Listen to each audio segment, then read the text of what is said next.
Hi, Caspar here on the 6th of October 2017, tasting a white Burgundy. This is the 2009 Meursault Vieilles from domain Buisson-Charles, whose wines I am generally very much in favour of, I must say. So let's have a look. It's certainly deepened in colour. I mean, those of you who remember 2009, warm vintage, wines generally quite forward, lower in acidity. So one would expect them to mature rather more quickly. And this has certainly taken on more colour since I've last seen it, but it's a lovely, healthy, pale gold. You know, it looks in fine fettle, I must say. And let's have a sniff. There's some quite interesting things going on in there. I mean, there's certainly a nuttiness which is a delight, and I find a hint of peanut about it, actually, in no bad ways. And there's a little bit of almost wet wool and a hint of perhaps pine or something faintly resinous.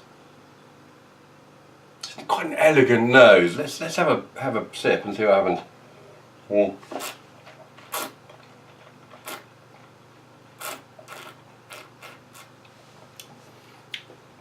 Well, the entry is just a satin shimmering sheen of elegant Chardonnay fruit and the nuttiness of I guess a bit of wood treatment, but completely integrated. I mean, this is the wine I think now à point, as they say, you know, ready to go.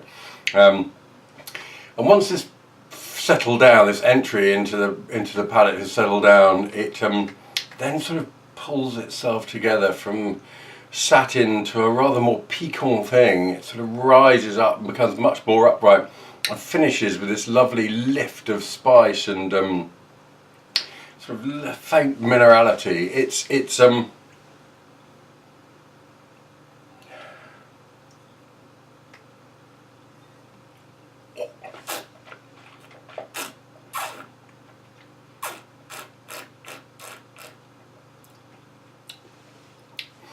and there's at the back there's a bit of grit which kind of brings everything together. It's a very easygoing, user-friendly sort of a wine, but becomes less so through. And I love that last bit of the palate where it brings itself down to a sort of scrunch of spice and grip and freshness. Becomes much drier, loses that sort of faintly oily Chardonnay texture, and freshens up the palate, sort of ready for the next mouthful. It's a lovely thing. I mean, it really is. This is I suppose lovers of that very old style of super nutty, very rich Meursault probably wouldn't recognise this style, which is much cleaner. You know, it's much better at expressing the terroir and the the vineyard. So it gives a sense of place rather than just a sense of ripe fruit and a lot of oak. I like it very much. Anyway, there we are. I'm going to have another glass with my supper. That has been 2009 Meursault Village from domain Buisson-Charles. Absolute delight.